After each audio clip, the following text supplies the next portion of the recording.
Hello aspirants, this is Ahir and welcome back to SSB crack exams. Japan ने एक controversial decision यहां पर लिया हुआ है। Fukushima Daiichi nuclear power plant में जो 2011 मार्च के महीने में जो न्यूक्लियर डिजास्टर हुआ था, वहां पर जो न्यूक्लियर वेस्ट वाटर जमा हुआ है उसे अब उन्होंने पैसिफिक ओशन में रिलीज करने का डिसीजन लिया हुआ है। यहाँ पर सर पे सबसे सरप्राइजिंग सी चीज ये है कि इंटरनेशनल एटॉमिक एनर्जी एजेंसी वालों ने भी इसे ग्रीन सिग्नल दिया हुआ है। तो आज के इस वीडियो में हम डिस्कस करने की कोशिश करेंगे कि दरअसल ये डिसीजन लिया क्यों गया था, बैकग्राउंड वगैरह क्या क्या था, और जापान किस तरीके से प्लान कर रहा है कि इस वाटर को रिलीज किया जाएगा, और एनवायरमेंटल कंसर्न्स वगैरह इससे रिलेटेड जो कुछ भी है उन सभी के बारे में डिस्कस करने की कोशिश करेंगे। तो आइए वीडियो को शुरू करते हैं। तो रिसेंटली न्यूज चैनल में छाया हुआ था कि जापान बहुत ही जल्द ट्रीटेड रेडियो एक्टिव वाटर को, जी हाँ, ऐसा नहीं कि डायरेक्टली वो रेडियो एक्टिव इस न्यूक्लियर वेस्ट वाटर को रिलीज करेगा, वो उसे ट्रीट जरूर करेगा। तो ट्रीटेड रेडियो एक्टिव वाटर को ओशन में फिर से रिलीज किया जाएगा 12 साल बाद, जब फुकुशिमा डाइची न्यूक्लियर मेल्टडाउन हुआ था 2011 मार्च के महीने में। और खास बात यह है कि यूनाइटेड नेशन का न्यूक्लियर वॉचडॉग, जो कि इंटरनेशनल एटॉमिक एनर्जी एजेंसी है, उसने भी इसे ग्रीन सिग्नल दिया हुआ है। दरअसल 2019 में ही जापान के एनवायरमेंट मिनिस्टर ने इसका प्रपोजल दिया हुआ था और उन्होंने कहा कि we are running out of the space, हमें स्पेस बचा नहीं है कि इस वाटर को हम और ज्यादा स्टोरेज करें, तो कोई भी ऑप्शन बचा नहीं है, इसीलिए हम इसे ओशन में डंप करने की कोशिश कर रहे हैं। थोड़ा बहुत बैकग्राउंड देखने की कोशिश करते हैं कि ये दरअसल कर क्यों रहे हैं। देखिए, 2011 में पूरी दुनिया भर में डेवास्टेटिंग अर्थक्वेक्स और सुनामी आए हुए थे, और उसी के चलते फुकुशिमा डाइची का न्यूक्लियर पावर प्लांट जो है वो डैमेज हुआ था। And because of that reactor के कोर्स वगैरह ओवर हीट हो चुके हुए थे, कई सारा पानी भी जो अंदर जा चुका हुआ था वो कंटेमिनेट हुआ था, और इन रिएक्टर्स को कूल रखने के लिए जो पानी है वो भी कई ज्यादा कंटेमिनेट हो चुका हुआ था। और जो कि ये highly radioactive waste material अब बन चुका हुआ था, इसे डायरेक्टली बाहर रिलीज करना वो बहुत ही प्रॉब्लमेटिक था, एनवायरमेंटल कंसर्न से भी और ह्यूमन हेल्थ के लिए भी। तो इसीलिए किया क्या गया कि बड़े बड़े टैंक्स जो थे, स्टोरेज के टैंक्स बनाए गए थे, और इस वेस्ट वाटर को वहां पर स्टोर किया गया था। बाकी का जो वाटर की जो नेसेसिटी है उसे फ्रेश वाटर से यहाँ पर फिर से रिप्लेस कर दिया गया था।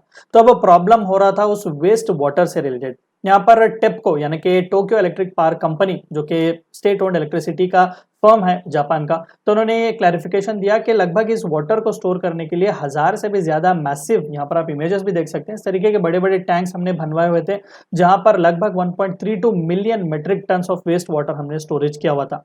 अब आपको अंदाजा लगे कि ये कितना वाटर है, मैं आपको बता दूं कि 500 ओलंपिक के पूल्स इस वाटर से भर सकते हैं। बहुत ही अच्छा खासा amount of nuclear waste water यहाँ पर जमा हुआ है। और अब हमारे पास स्पेस बचा नहीं है, और भी ज्यादातर टैंक्स हम बना नहीं सकते, और इसलिए हमारे पास कोई भी ऑप्शन बचा नहीं है, तो हम इसे ट्रीट करके ओशन में रिलीज फिर से कर देंगे।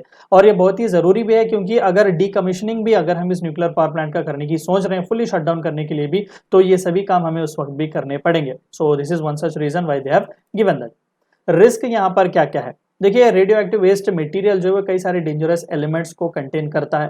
मेजॉरिटी ऑफ देम जो है वो वाटर से हम निकाल सकते हैं, हमारे पास इतना साइंटिफिक एडवांसमेंट है कि हम उन्हें सेपरेट कर सकें। लेकिन प्रॉब्लम यहाँ पर एक हाइड्रोजन आइसोटोप को लेकर है, जिसे रेडियो एक्टिव ट्रिटियम कहा जा रहा है, क्योंकि आज तक करंटली कोई भी टेक्नोलॉजी हमारे पास अवेलेबल नहीं है इस रेडियो एक्टिव ट्रिटियम को सेपरेट करने के लिए। लेकिन यहाँ पर बात हो क्या रही है कि जापान सरकार और इंटरनेशनल एटॉमिक एनर्जी एजेंसी वालों ने ये क्लैरिफिकेशन उन्होंने दिया कि ये जो रिलीज हम वाटर करेंगे वो 1 या 2 सेशंस में नहीं करेंगे, वो इमीडिएटली रिलीज हम नहीं करेंगे, ओवर द डेकेड्स यानी कि कई साल लग जाएंगे, स्लोली इसे हाईली डाइल्यूट करके रिलीज किया जाएगा। यानी पूरी तरीके से इस ट्रिटियम के जो कॉन्सेंट्रेशन है उन्हें पूरे नेग्लिजिबल लेवल पर लाएंगे, तब ही जाकर हम इसे आहिस्ता से साल बर साल जो है वो आहिस्ता से करके पैसिफिक ओशन में रिलीज करेंगे। और जो कुछ भी इंटरनेशनल सेफ्टी एनवायरमेंटल रेगुलेशन के स्टैंडर्ड्स मेंटेन किए जाने चाहिए, हम उसे ही फॉलो करके इसे रिलीज करेंगे। और टेप्को और जापान सरकार, साथ ही साथ इंटरनेशनल एटॉमिक एनर्जी एजेंसी वालों का आर्गुमेंट यह है कि ट्रिटियम जो है वो नेचुरली भी अक्कर होता है एनवायरनमेंट में, रेन वाटर में भी हमें देखने को मिलता है, सी वाटर, टैप वाटर में भी आता है, इवन ह्यूमन बॉडी में भी इसकी अवेलेबिलिटी होती है, लेकिन बहुत ही कम अमाउंट्स में। तो जो जापान ने प्लान दिया हुआ है कि आहिस्ता से उसे हाईली डाइल्यूट करके रिलीज करेंगे, तो फर्क हमें पड़ना नहीं चाहिए, क्योंकि बहुत ही कम तादाद में यहाँ पर ट्रिटियम होगा। बाकी के रेडियो एक्टिव मटेरियल जो है वो हम पूरी तरीके से डाइल्यूट फिल्टर करके इसे निकाल देंगे। अब इसे फिल्ट्रेशन रिलीज का प्रोसेस जो है वो इंटरनेशनल एटॉमिक एनर्जी एजेंसी को जो प्लान दिया गया वो क्या था। देखिए, सबसे पहला वेस्ट वाटर जो है उसे ट्रीट किया जाएगा, फिल्टर आउट करेंगे, जो कुछ भी इंपॉर्टेंट हार्मफुल एलिमेंट्स हैं यहाँ पर रेडियो एक्टिव के, उसे निकाला जाएगा। बाद में करेंगे क्या, वापस से उन्हें स्टोर किया जाएगा, एनालाइज करने के लिए कि अभी भी कितना रेडियो एक्टिव जो वो वाटर है, यानी कि कंटेंट उस वाटर में अभी भी रेडियो एक्टिविटी कितनी है, या फिर वो वाटर अभी भी कितना रेडियो एक्टिव है। बाद उसके फिर से क्या करेंगे, सेकेंड टाइम अगर जरूरत पड़े फिर से हम उसे फिल्टर करेंगे, ट्रीट करने की कोशिश करेंगे। अब यहाँ पर वेस्ट वाटर के डाइल्यूशन के लेवल्स भी बताए गए हैं। हमें यहाँ पर 1500 बैक्यूरेल ऑफ ट्रिटियम कहा गया है। देखिए दरअसल ये एक एक फॉर्म ऑफ कंपैरिजन है जिसकी मदद से हमें पता चल सकता है कि ट्रिटियम की तादाद कितनी होनी चाहिए पर लीटर ऑफ क्लीन वाटर। तो जापान के रेगुलेटरी लिमिट्स की माने तो 60,000 बैक्यूरेल्स पर लीटर यहाँ पर हो सकता है। खुद वर्ल्ड हेल्थ ऑर्गेनाइजेशन वालों ने 10,000 बैक्यूरेल पर लीटर ऑफ क्लीन वाटर यहाँ पर बताया, और सबसे conservative United states of America है जो कि 740 बैक्यूरेल पर लीटर यहाँ पर रख रहा है। तो फुकुशिमा डाइची का जितना भी ये जो प्लान बताया गया है, उन्होंने ये कहा कि हम तो बस 1500 Becquerel of tritium he maintain करेंगे, यानी कि बहुत ही कम है when compared with international standards. पूरी हाई लेवल पर इसे डाइल्यूशन करके ही हम पैसिफिक ओशन में रिलीज करेंगे। और जब ये डाइल्यूशन फिल्ट्रेशन सब कुछ हो जाएगा तो अंडर सी एक टनल हम बनाएंगे ऑफ द कोस्ट, जिससे कि पैसिफिक ओशन में उसे आहिस्ता से ओवर द डेकेड्स रिलीज किया जाएगा। और थर्ड पार्टीज भी यहाँ पर इंक्लूड किए जाएंगे along with international atomic energy agency, जो कि मॉनिटर करेंगे डिस्चार्ज होने के पहले और डिस्चार्ज होने के बाद भी।